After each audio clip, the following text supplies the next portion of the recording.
This tornado is one of the strongest to ever touch the earth, but just hours after flattening towns, it was already forgotten. It's late April, and per usual, it's raining.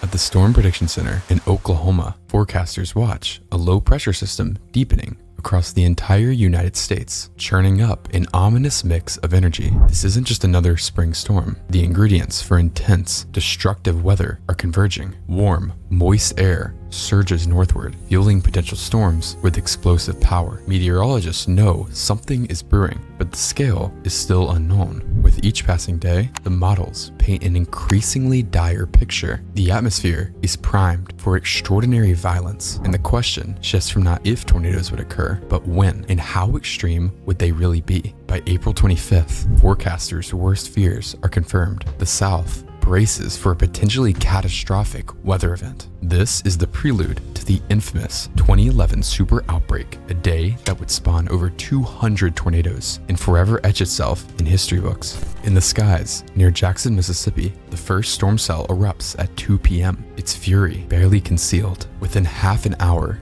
at 2 p.m., the storm immediately shows signs of being tornadic. By 2:30 p.m., a thin, deceptively fragile-looking tornado descends near Philadelphia. This is merely the opening act, but unbeknownst to those in its path, the true horror is yet to be unleashed. The tornado remained relatively thin, but the power within the core was extremely powerful. Within just a couple of minutes, this thin tornado would show signs of extreme strength, debarking trees and completely flattening homes that were unlucky enough to be in the direct path. A tornado emergency, the highest level warning for a tornado, was issued for the county of Neshoba at 2:36 p.m. Almost simultaneously, the small core intensified dramatically. As the pressure inside dropped due to the sheer energy present, the soil beneath began to rip away, revealing a 3-foot deep trench of solid clay. Trees began to not only just get debarked, but have pretty much every limb violently ripped away, almost like they were sanded down to stubs. As the tornado tracked northeast, homes were essentially exploded inside out from the pressure difference, and then blown off their foundations until there was nothing left. More chunks of soil were ripped away, and as the tornado crossed over a road, a chunk of the asphalt was ripped away.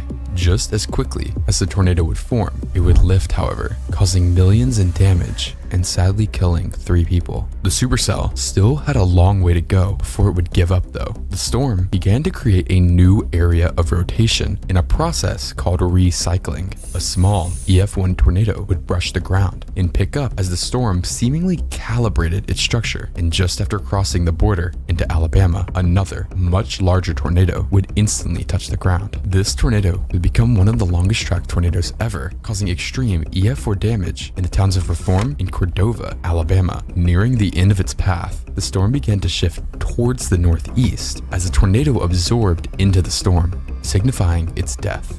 By now, over 60 tornadoes, including 3 EF5s, had hit Alabama, and the super outbreak seemed to be decreasing in intensity as the sun began to set. The strong and prolific tornadoes that had occurred were now being broadcast to millions and rapidly gaining notoriety. However, our single storm, the same one with enough power to produce 2 record-breaking tornadoes, was hardly finished. At 6 o'clock p.m., the storm began entering Sand Mountain, an area near northeast Alabama. With the strength it had, if a tornado could form, it would parallel the devastation we had seen prior. The storm already had an amazing structure and a great environment, but even more extreme, mesoanalysis, which looks at atmospheric conditions on a local scale, showed that at 6 o'clock, the northeast corner of Alabama had some of the best vorticity, or spin, in the atmosphere. It also had the highest CAPE values, which is a measure of the amount of energy storms have to feed on.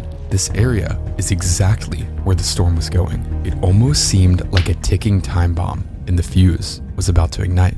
At 6:22, a cone lowers from the base of the storm, and soon, wispy tentacle-like vortices reach down. This behavior was most likely indicating a struggle between the very ingredients making it possible. You see, the extreme shear allowing the storm to rapidly rotate into a tornado was also too strong, making it that any formidable structure would become overwhelmed by the spin and get torn apart. So the thing is, If this tornado is able to find a balance that is stable enough, these ingredients will morph from a handicap to a steroid, fueling and sustaining the tornado egregiously. 2 miles away, on County Road 432, Charlene Stevenson, a young photographer, gets a tornado warning on her phone. As she peers outside her window, she sees something strange looming above the trees and grabs her camera to record what's going on.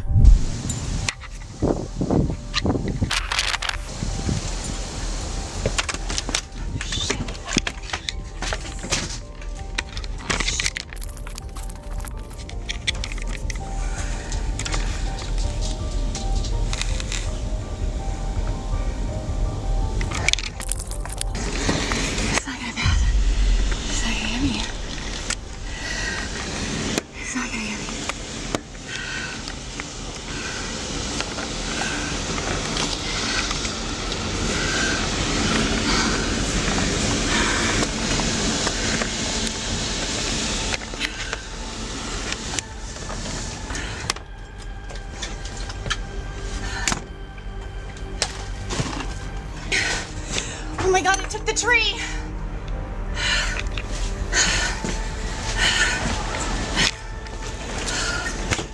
Oh my God.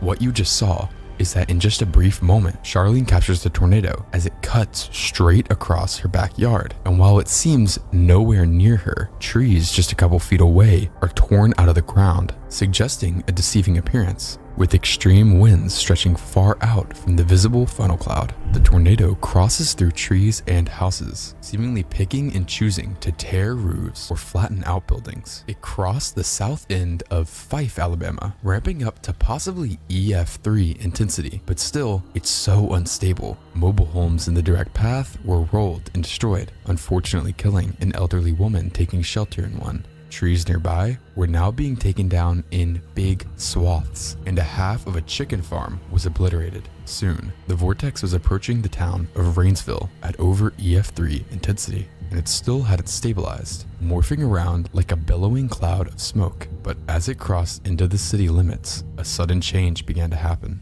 Tony Walls grabs his phone and records what's happening.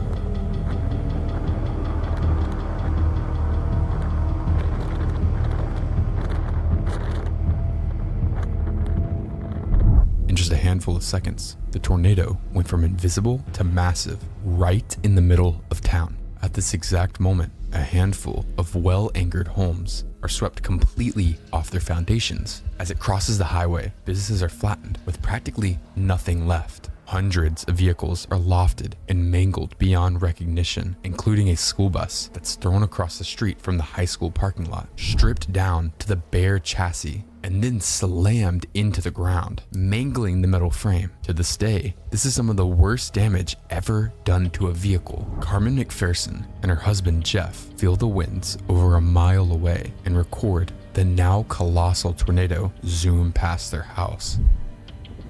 This is the tornado that just passed over our house. Oh my word. God is so amazing. Oh, Jeff, is it coming back this way? While Carmen and Jeff recorded outside the tornado's path, others lacked that luxury, such as Mom Cindy Newsom, who noticed clouds spinning in the distance and ran to her porch to observe. She also captured the moment the tornado grew into a massive monster, except this monster was heading straight for her.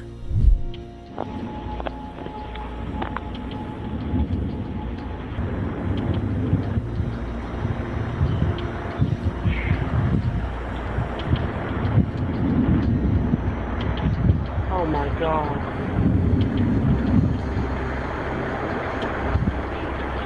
Oh Jesus, Lord help us.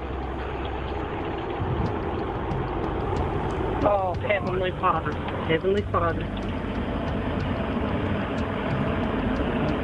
Pausing right here, the winds were probably some of the strongest ever documented due to the damage it inflicted. Next, an exceptionally well-built stone home is hit head-on by the core. The entire structure is cracked and violently ripped off its foundation and scattered into dust. Chunks of the foundation itself, which were built multiple feet into the ground, were cracked, with concrete supports heaved up out of the ground. Trees in this area are debarked, turned into stubs, or in some cases, turned into dust. As the EF5 winds past the stone home, a 50-foot chunk of the asphalt road is torn off by the winds. Unfortunately, one of the first fatalities of the tornado occurred in the home. The winds were still increasing though. More trees are pulverized and a couple homes on the side of a block are swept away, though terribly anchored to their foundation, causing them to slide off easily. The center of the tornado crosses over a huge 2-story brick home and flattens it.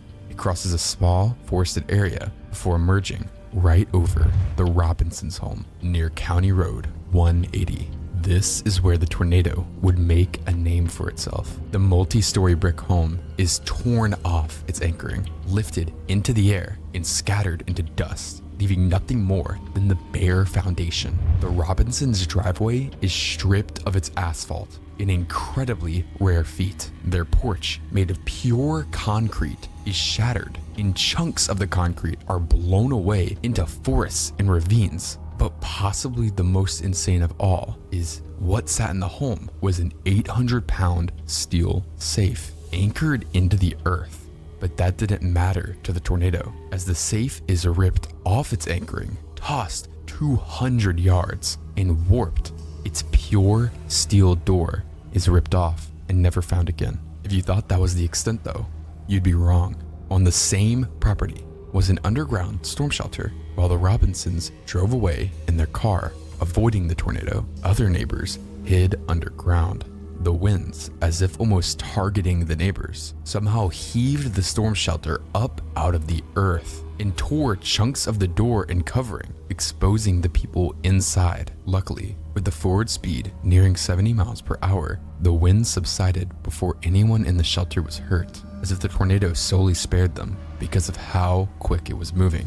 The Robinsons' home was gone, however, and vehicles such as Colt Robinson's truck were turned to unrecognizable balls of steel. Damage around this area is possibly some of the strongest documented, but the tornado itself would only become more terrifying. At this point, the tornado had been traveling for nearly 15 miles and had been causing EF5 damage for nearly a quarter of that, but most people had no clue this was happening. You see, just a couple minutes before the supercell would enter the area, the KHTX radar site went down, forcing meteorologists and citizens to use radar from much farther away, and subsequently much lower quality. In fact, if it wasn't for last-minute decisions to begin treating storms in the outbreak more intensely, it would have been possible. No warnings would have even been put out for the storm. Unfortunately though, it was there, and nearing a mile wide. More large homes north of the Robinsons are swept clean, and there's evidence that over a dozen strips of asphalt were torn away here. The suction of the vortex is now strong enough to rip away grass and topsoil,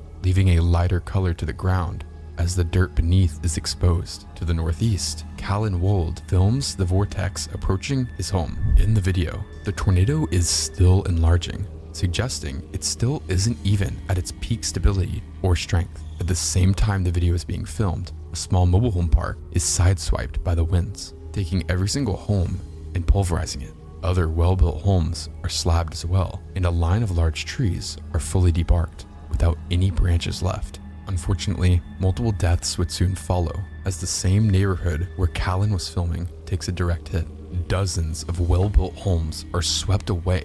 Trees turn to dust, and portions of a sidewalk are ripped away. He emerges from the dust to find his home was one of the only ones to escape the winds intact, as most of his neighbors are injured and killed, with their homes essentially gone. Countless homes continue to be battered as the sun is now setting, making the already horrific tornado even more unsettling.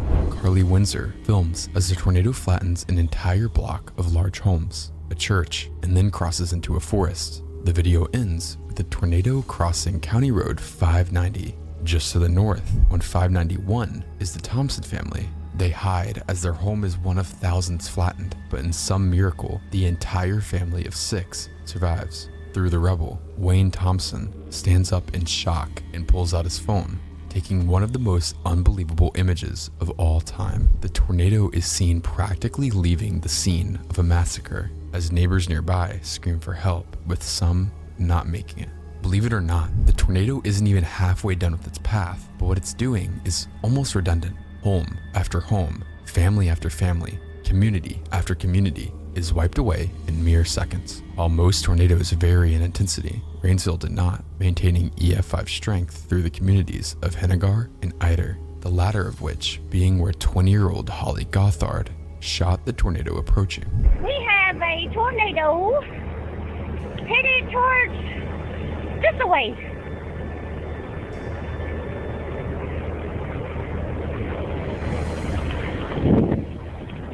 Mama, Daddy! Where y'all at?